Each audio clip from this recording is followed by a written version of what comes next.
बिस्मिल्लाहिर्रहमानिर्रहीम। अस्सलाम वालेकुम डियर स्टूडेंट्स, मुझे उम्मीद है कि आप सब खैरियत से होंगे। आज इंग्लिश 8 क्लास का हम लोगों ने चैप्टर नंबर 7 का हम लोगों ने हाफ पार्ट कर लिया था। अब हमने 8 पैसेजेस पहले कर लिए थे। अब हम पैसेज नंबर 9 से स्टार्ट करेंगे। हमारा सेकेंड लेक्चर होगा इस चैप्टर का। पेज नंबर बस 40 है। With that he cut the trees with his axe and set his 7 sons to work. अब उसने क्या किया, ये कहने के साथ ही उसने वो दरख्त काटने लग गया अपने एक्स के साथ, कुल्हाड़े के साथ, और अपने 7 बच्चों को उसने काम पे लगा दिया। While the boys were gathering as many sticks as they could, उन लड़कों से जितना हो सकता था उन्होंने उतनी ज़्यादा स्टिक्स जो हैं, यानी कि वो जो छड़ियाँ हैं या ब्रांचेस जो हैं, शाखें हैं, उनको कलेक्ट किया। The woodcutter nodded to his wife and 2 of them just sneaked away. और उन्होंने क्या किया कि nodded का मतलब होता है मतलब कि आपस में एक दूसरे को इशारा करना, यानी कि सर से इशारा किया अपनी वाइफ को उसने, and 2 of them just sneaked away, यानी कि वहां से चोरी छुपे निकल गए दोनों, यानी कि वो हस्बैंड एंड वाइफ दोनों चोरी छुपे निकल गए वहां से। The boys felt a kind of shudder.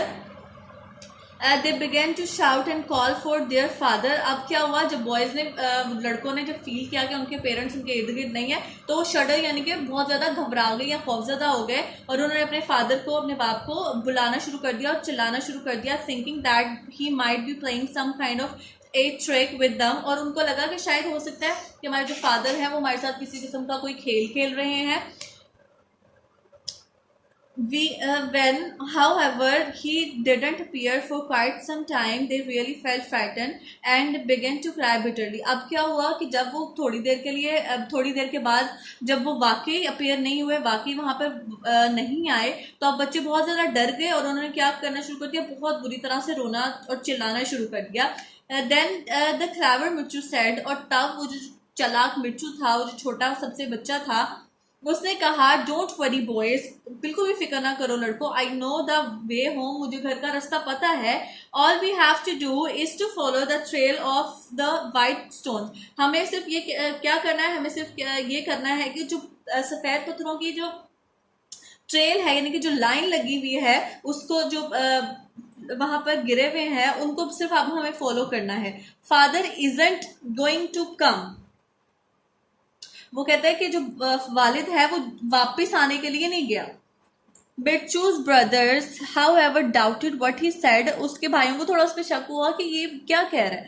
At this he repeated what their father had said the night before and told them how he had filled his pocket with stones and dropped them one by one on the way. अब उसने पूरा, मिर्चू ने अब क्या किया कि पूरे अपने जो मदर फादर की जो डिबेट थी, जो उनका प्लान था, अपने भाइयों के सामने बता दिया कि उन्होंने इस तरह से, वो पिछली रात को इस तरह से बात करे थे, नाइट बिफोर, यानी कि एक रात पहले या पिछली रात को वो ये बात करे थे, और किस तरह से उसने अपनी पॉकेट को स्टोन से भरा और किस तरह से वो ड्रॉप करता गया सारे रास्ते में, यानी कि उनको फेंकता गया लाइन एक ट्रेल में।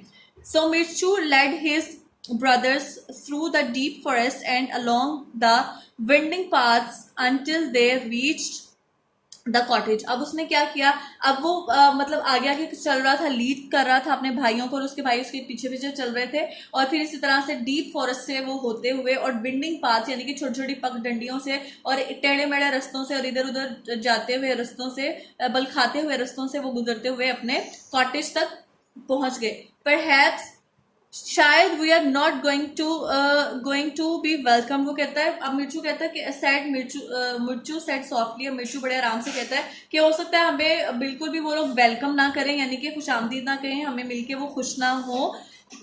Let's wait outside the cottage for a while and see if we can hear what father and mother are talking about. वो कहते हैं कि हम लोग क्या करते हैं, हम लोग थोड़ी देर के लिए कॉटेज से बाहर ही रुकते हैं, अपनी झोपड़ी से बाहर ही रुकते हैं, और देखते हैं कि मतलब हमारे पेरेंट्स जो हैं वो आपस में क्या बात कर रहे हैं। When the woodcutter and his wife arrived home early that day, they had found 10 silver coins waiting for them. अब जब woodcutter और उसकी वाइफ जब घर पे आए, तो उन्होंने क्या देखा कि 10 चांदी के जो सिक्के हैं वो वहां पर पड़े हुए थे, यानी कि उनका इंतजार करे से मुराद था कि वो वहां पर मौजूद थे। This was in payment of our debt that they had long forgotten about. अब ये डेब्ट था, यानी कि ये कर्ज था। डेब्ट का मतलब कर्ज होता है। ये वो उस कर्ज की पेमेंट थी जो कि बहुत अर्सा पहले उन्होंने किसी को दिया था और वो भूल चुके थे उसके बारे में। At the site of so much money the wood cutters wife wept with Joy. और इतनी ज्यादा रकम को देखकर, इतनी ज्यादा जो दौलत है उसको देखकर वो जो उसकी वाइफ थी वो रोने लग गई। बट वेन शी रिमेंबर्ड, लेकिन जब उसे याद आया that she would never see her boys again, लेकिन जब उसने उसको ये सोचा कि अब वो अपने बेटों को, अपने बच्चों को दोबारा नहीं देख सकेगी, ऑल हर जॉय वेनिश। वेनिश का मतलब होता है गायब हो जाना। तो उसका जो सारी खुशी थी वो खत्म हो गई या गायब हो गई। एंड शी बिगेन टू सोब, और वो दोबारा से गमगीन हो गई या फिर सदमे की हालत में चले गई। What use was the money to her now. वो कहती है, अब सोचती है कि अब ये पैसा किस काम का है उसके। शी थॉट, उसने सोचा, my sons, my poor little sons, मेरे बच्चे, मेरे प्यारे छोटे बच्चे। शी एक्सक्लेम्ड सोरोफुली, और उसने क्या किया, वो एक्सक्लेम उसने किया सोरोफुली, यानी कि बहुत अफसुर्दगी से, आह भरी या बहुत अफसुर्दगी से अपनी बात कही उसने। What would I not give to have you safely back home. सिर्फ मैं तुम्हें एक चीज नहीं दे सकती कि मैं तुम लोगों को सेफली, यानी कि हिफाजत के साथ वापस ले आऊं। यानी कि वो सोच रही थी कि मैं ऐसा बिल्कुल नहीं कर सकती कि अपने बच्चों की हिफाजत के साथ वापस ले आऊं, क्योंकि पता नहीं था कि उनके साथ क्या हुआ है। Perhaps by now they are might have been eaten by wolves। हो सकता है कि wolves ने, यानी कि भेड़ियों ने उनको खा लिया हो। This was all Michu wanted to hear। और ये सब वो था जो मिर्चू सुनना चाहता था। He pushed the door open। उसने दरवाजा खोला और दरवाजा अंदर धकेला। And ran to his mother। और भागकर अपनी माँ के पास चला गया। His brothers followed him too। और उनके जो भाई, उसके जो भाई थे, उन्होंने भी उसको फॉलो किया, यानी कि उसके पीछे गए वो। डोंट क्राई मदर, मत रोइए माँ। वी ऑल आर हेयर, हम सारे यहाँ पर हैं। ऑल सेव एंड साउंड, हम बिल्कुल खैर आफियत से हैं। What joy and happiness there was in the woodcutter's cottage. और क्या खुशी थी, जो क्या खुशी और क्या वहां पर रौनक थी उस वक्त वुड कटर के कॉटेज में, यानी कि वुड कटर की झोंपड़ी में। दैट नाइट, उस रात। एंड व्हाट अ फीस्ट, और क्या दावत थी वहां पर। या फिर यहाँ पर भी दावत से मुराद खुशी का समा होगा या फेस्टिवल होगा यहाँ पर, यानी कि त्यौहार जैसी खुशी थी, या फिर सच में एक दावत की बात कर रहे हैं। They all had as they sat around the table. और वो सब टेबल के इर्द गिर्द बैठे थे, सब टेबल के इर्द गिर्द बैठे थे। The woodcutter and his wife and all their 7 sons lived happily ever after. और इसके बाद वो जो वुड कटर था और उसका जो वाइफ थी और उसके जो बेटे थे, उसके जो बच्चे थे, वो सारे वहां पर हमेशा वहां पर खुश रहे। इसके बाद वेल डन लिटिल मिर्चू, बहुत अच्छी बात है लिटिल मिर्चू। मुझे उम्मीद है कि आज का लेक्चर आपको अच्छे से समझ आ गया होगा। नए लेक्चर के साथ दोबारा मिलेंगे। अल्लाह हाफिज।